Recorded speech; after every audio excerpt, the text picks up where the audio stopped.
Do you want to be rich? In today's world, everybody could use some money. The more the better. Well, I would tell you that I actually know a way to get rich very, very fast. Bitcoin mining. No. I'm not a fraud. You know who is though? Avery Coisy Gings. According to Jameson Hawthorne, of course. So yeah, ladies and gents, welcome to the inheritance games. Okay, that's enough. So yeah, the inheritance games, aka 3.5 gambling addicts and a Mary Sue do rich people things, is a very interesting book. So I actually went into the story completely cold, not expecting really anything. I only knew that it's some type of mystery / thriller, apparently, and I was having a really fun time reading the back of the book because this is what it said. This includes the 4 Hawthorne grandsons, dangerous, magnetic, brilliant boys who grew up with every expectation that one day they would inherit billions. So yeah, I was really scared going into this, and honestly, it wasn't horrible. But it did not meet my expectations at all. So let's recap a little bit on the lore so we can kind of see what's going on. So we have Avery. Avery is a random girl. She lives in poverty. Her mom is dead. Her dad is like very absent. She lives with her sister Libby. More on her later. And she kind of like gets a call into the principal's office, and there's like Grayson, the blonde guy, and he's like, yeah girl, you're in my grandpa's will, so you gotta come with us to Texas. Howdy. I actually would have loved for Grayson to have a southern accent. That would have been so funny. But yeah, we go to Texas, and turns out that Avery basically inherited the entire money of Tobias Hawthorne. Like, I think the grandsons got like $250K each. I remember that the housekeepers got more money than the daughters. So it was like everybody was freaking out. And the conditions for her to get the money is to live in the Hawthorne mansion for a whole year. And she had like 3 days to move in after the will was being read. And so she was basically, everybody wanted her dead. But of course they couldn't like kill her. That's not really legal. So we meet the boys. There's 4 of them. We have Nash, Grayson, Jameson, and Xander. And to be honest, with the way we learned the names of Grayson and Jameson, I was almost certain that the other 2 boys will be something like Johnson and Thompson. Like, they could have been the United Sons.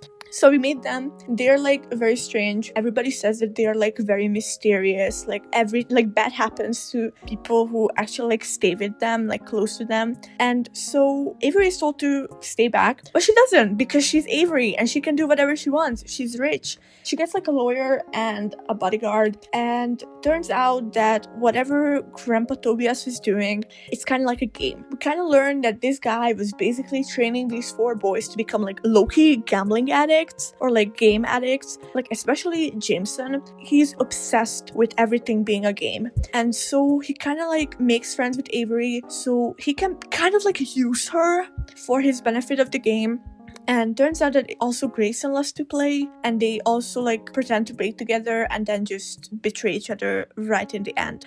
So yeah, we do that. We go to this very elite private school where we meet Tia, who is like a really big B word. And turns out that Tia's best friend is dead, but not only is she dead, she was found dead by the Hawthorne boys. So she, Tia thinks that Emily, that's the name of the girl, she was basically killed because she was with the Hawthornes. And this whole story kind of builds around the mystery of Emily. And Emily also has a sister whose name is Becca or Rebecca. And she's there. She's like very very shy, very timid, and we both meet them in this private school. And Tia is like really obsessed with making the Hawthorne boys pay for what they did to Emily. And so when there's this gala going on, because she has to like be public because she's the richest teen in the entire world at the moment, or at least in the US, she has to like go meet people. And Tia makes sure that she dresses up just the way Emily did.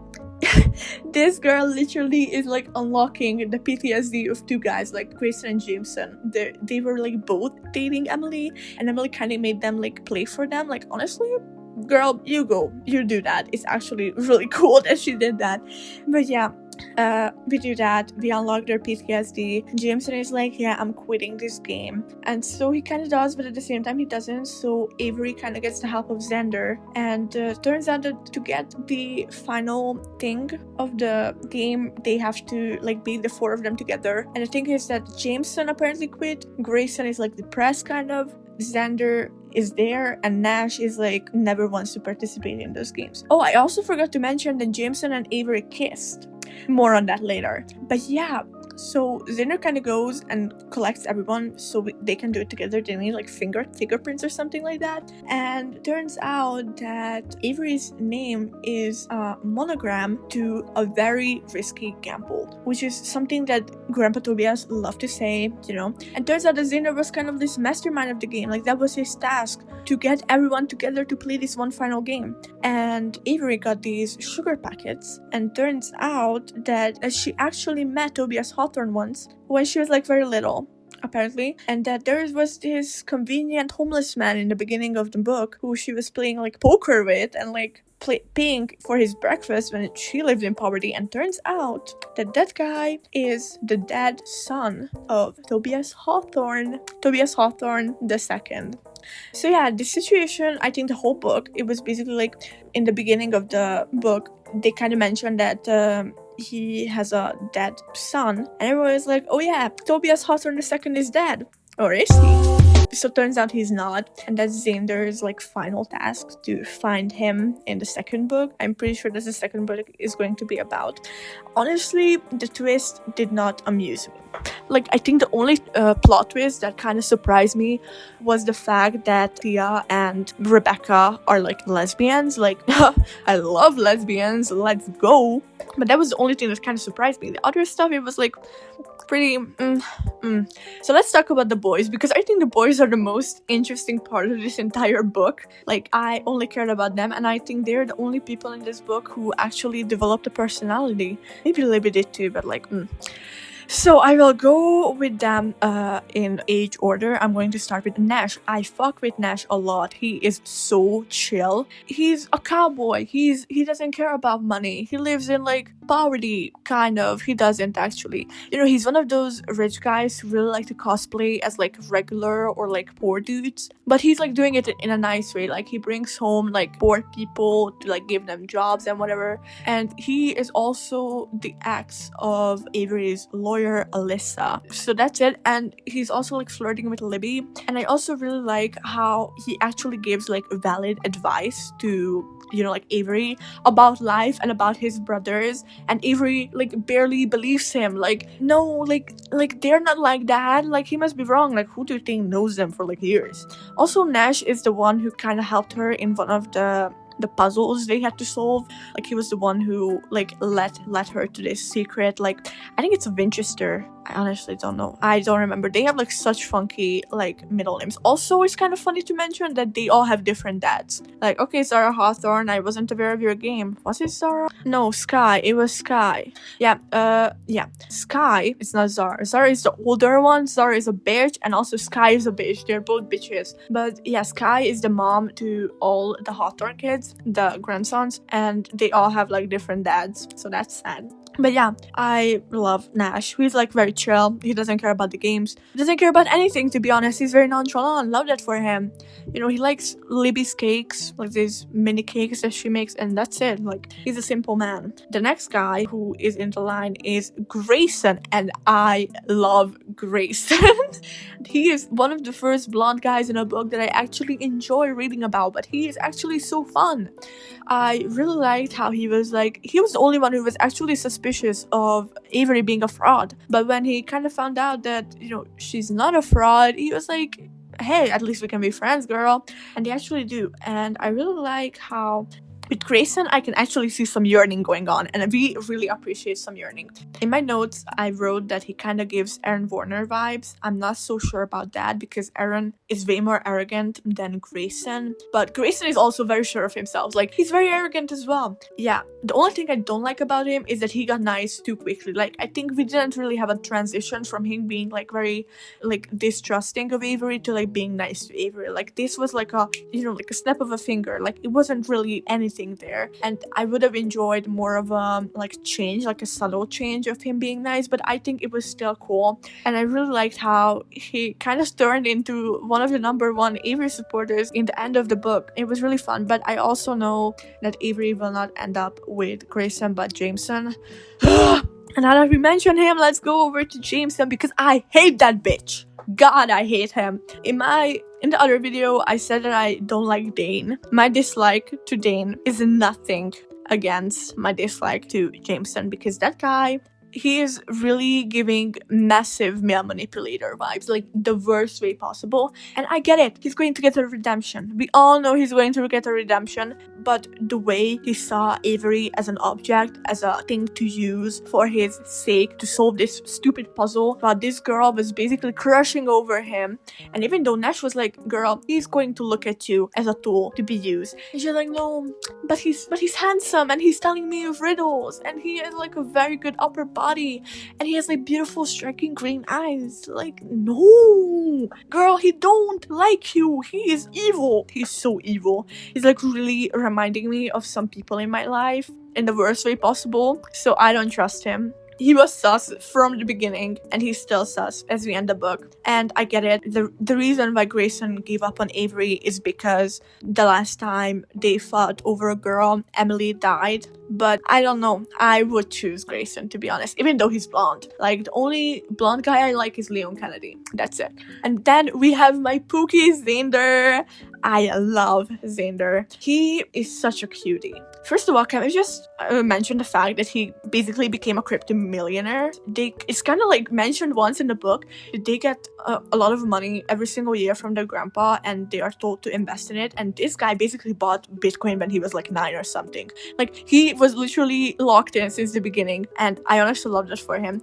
He is a cutie. He's really giving small brother vibes. I was really afraid when I went into this book that we will have 4 love interests, but it's only 2 of them. And I kind of shipped Avery with Xander for a little bit, but I kind of realized that they are just like annoying little brother and like too tired to care big sister. And I loved it for them. He kind of lost half of his eyebrow during the book. Like, I think he got like blown off by a robot. Like, okay, whatever. But yeah, he was the mastermind all along, like I said. And also, I would eat scones with him as well. I know he would give me the lemon ones, but I think those were really fun parts. And I think I really liked the way he spoke. And I think he was the only brother, other than kind of Nash sometimes, who was actually entertaining. Because honestly, Jameson and Grayson did not entertain me that much. Like, it was Xander who was kind of bringing in this, you know, this comedia that we really love to see in these books. Like, oh my god. And now the final girl who this whole story is about. Avery was such a Mary Sue. Don't freak out. I know this is a lot. This might be a lot, but she had no personality. She was such a Mary Sue. I feel like she didn't have that strong of a personality. It took me like 100 pages to kind of realize what was her deal. We kind of just figured out how she looks like. She wasn't that strong in her own book. I think the boys got more personality. I think Xander's little finger got more personality than Avery herself. Her whole deal was, oh, but I'm poor, but I want to be smart and I want to be rich. And now I'm rich and there is this hot guy around me. Actually, 4 hot guys around me who want my attention because I am now rich. Let's go. Oh my god, Libby, don't go back to your abusive boyfriend. That's it. That's Avery for you. And also, she likes to play poker and chess. Oh well. She wasn't annoying, actually. She did not annoy me. It was more like her lack of personality that didn't leave her remarkable. And I think it's really sad that in your own book, you are not remarkable enough to be mentioned. And I'm really sad about it because they could have done so good job with her. Maybe she gets personality in the other books, maybe. But I feel like she was so submissive to the whole plot. I don't know, it's so weird to say that way, but she had no influence in it. She kind of made little to no effort until maybe the very end to actually change the actions and the things that are going to happen.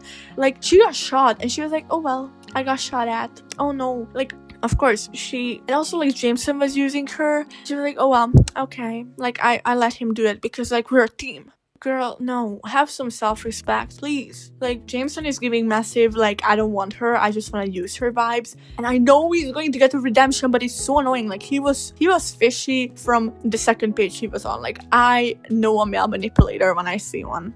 She didn't influence the plot, and she kind of like she mostly bent to the boys' whims. Like, she didn't care what they did, she kind of just went along with it. And yeah, sure, it's a strange environment, it's a new place. place. You don't know these boys, you don't know what they do, but you still do whatever they ask you to do because you're a little puppy. You're submissive to them. Why are you submissive to fucking nepo babies? Girl, get a grip.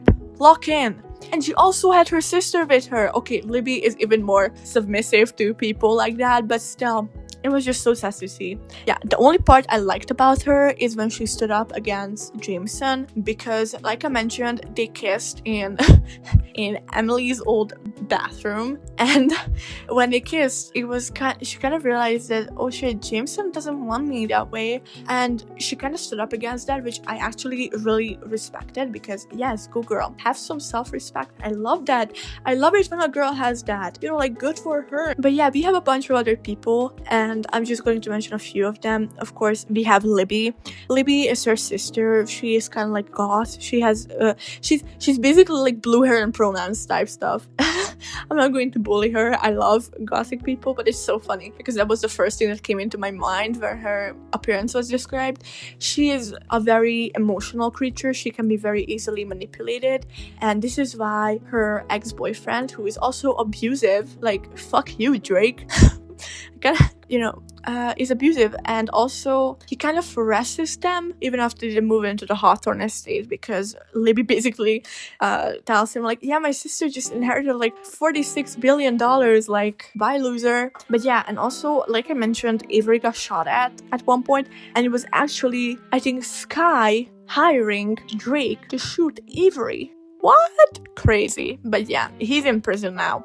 But yeah, he was kind of like a reoccurring thing throughout the book. Like, he always came back. He was like doing like Springtrap stuff. Like, he got sent away and then he came back to like harass them more. And I really don't like him for that. Like, also, don't hurt my girl Libby. Like I mentioned, we have the mom and the aunt, Zara and Sky Hawthorne. They kind of expected to get the money, if not them, then Grayson, because he was kind of told to be the heir, even though Nash is the oldest. He doesn't want to do anything with this billionaire stuff. So they were like very angry, and they were like very resentful towards Avery, and also they were like very passive aggressive, and I hate passive aggressive people. I don't think anybody likes them, and they were on my nerves. Like, I was about to throw hands for my girl Avery, even though I know nothing of her. I was about to throw hands. Yeah, we also have Alyssa and Oren. Alyssa is the ex of Nash and her lawyer, and she was basically like, oh yeah, don't give your heart to Hawthorne because they just break it. And yeah, I think what she said was kind of came true, because her heart did get broken by Jameson, but oh well, you know, like, curiosity killed the cat, I guess. And we also have Oren. Oren is her bodyguard, and I really like Oren. I think he was very cool. He's my goat. He was just there when he needed to be. He protected Avery when needed to be. Yeah, he was a very nice, chill guy. Like I said, we also have Rebecca and Emily. They were sisters, and they are the grandchildren of the housekeepers of the Hawthorne estate. And the thing about Emily, the whole story builds around the mystery of Emily, like how she died. That's what Avery is trying to figure out. So, like I mentioned, Emily was dating both Hawthorne boys at the same time, aka Grayson and Jameson, and she had a very bad heart. She had a heart disease, and she wasn't able to do like physical activities. But after that, she got a heart transplant, and so they had to like compete each other to win her over. And one day, Jameson got kind of fed up, and Emily found Tia and Rebecca together, so she got mad at them. And Jameson just kind of got fed up with these games, and so he broke up with Emily. And because of that, you know, Grayson was very happy that he won, and they went to cliff diving. It was kind of reminding me of Twilight. She jumped down and she kind of got like a heart attack. And it was like very weird because Grayson went away to get towels and Jameson kind of watched them from the woods. And so Emily started to laugh at Jameson. And while Jameson was walking away, she kind of died. But Jameson was like, no, I'm not going to fall for your stupid games. So they kind of let her die because, you know, they didn't believe the truth because they thought she was lying because she never said the truth. So it was kind of like she kind of made her own demise. But yeah, this was kind of the mystery, and the whole personality of Rebecca is basically her doing what Emily would have wanted because she also failed to develop a personality. And because of that, actually, I think Tia was also fake dating Xander because Xander liked Rebecca. I don't know, it was so complicated. There were so many things that were happening. And also Rebecca witnessed while Sky led Drake into the, like the estate and the soil of the estate, I suppose. And that was like such a good possibility for such a good twist here, because I would have loved to see that actually it was Rebecca who was evil. And the reason why she didn't say anything because she wanted Avery gone, because I think that would have been such a valid thing. Like, if we go by the whole Emily would have hated you logic, I think that would have been true, because like I said, the same boys were kind of like in love with Avery, the ones in love with Emily. So Emily would have hated Avery's guts, because not only did she steal the boys, but also their money, allegedly. And so it would have been such a cool concept, like, yeah, actually it's Rebecca who's the evil girl, because she was so manipulated by Emily, even in death, that she had to do what she would have wanted. But no, of course not. Of course not. We kind of going to throw away this amazing thing. Like, I wasn't surprised that it was the mom who did it, and I'm also wasn't surprised that it was Drake who did it. Like, oh my god, yeah, the people who hate her openly were the ones who tried to murder her. Like, oh my god, I'm so surprised, please. So yeah, that's one of the things I did not like about this. The other stuff was probably the twists. Same category. They didn't hit.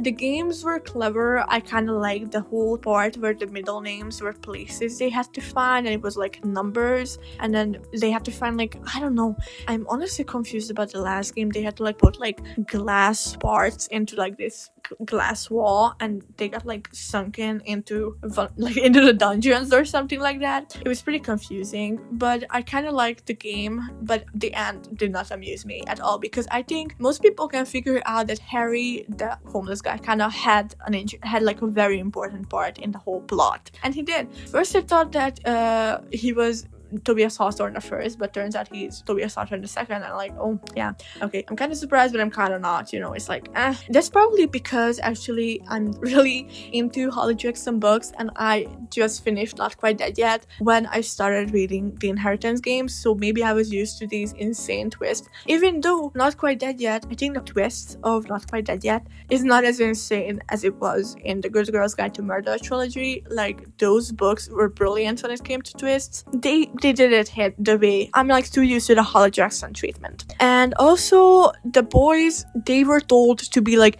extremely hot, extremely mysterious, and I think it was just very there, like they kind of built a mythology around these boys, and we got nothing of that mythology, because they were just basic boys who two of them had like their girlfriend die in front of them. Like, that's it. Like, they have some PTSD. They are like not mysterious. Like, yeah, one of them is like a crypto god, and the other is a cowboy, and the other two are like lover boys. So they are interesting, but they are not as crazy as they were said to be. And yeah, but I really, really love the concept. I have to be honest. I love the concept of this story. I really like this idea of like, somebody inheriting a lot of money from a man he never knew and had to like solve puzzles. But first of all, the reason why Avery got the money is like very stupid, because sure, she's the friend of the homeless Tobias Hawthorne II, and that's why. And also because her name was the anagram, and also she was born on the same day when Emily died.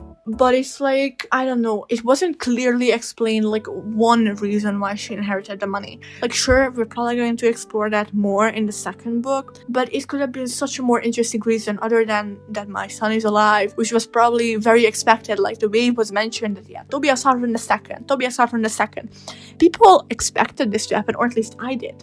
Maybe I'm just stupid. Maybe I expected too much. But yeah, so I really like this whole thing of like, a girl inheriting money. There are games that will reveal the truth. But the truth is that it was never revealed to begin with. Maybe it will be revealed. But if I ever read the book fully, I will only read the first trilogy, because I don't want to read like all of the other spin-offs. Also, the only reason why I'm not so keen on getting into the other books is because I know that Jameson will get together with Avery, and I don't fuck with Jameson. I hate him. I don't like him. Maybe I will in the other books, but I don't know. I've already rated this book like I did with every book I read. I rated it 3.75 stars. I think that's valid. By the way I was amused and the way I was with it the whole time, it was a very light read. It was like very short. But yeah, these are my thoughts about the inheritance games, and it was a very, very weird app. Like, I don't know if you guys were able to follow my thought process here, but I hope you were. So yeah, I hope you enjoyed hearing me out. I hope you enjoyed, like, this whole thing. If you did, please drop a like and maybe subscribe, because I wanna yap more about other books. And if you have book recommendations or maybe thoughts without spoilers, please, without spoilers, then I would love to hear them, and let me know your opinions about the book. I hope to see you in the next one. Bye!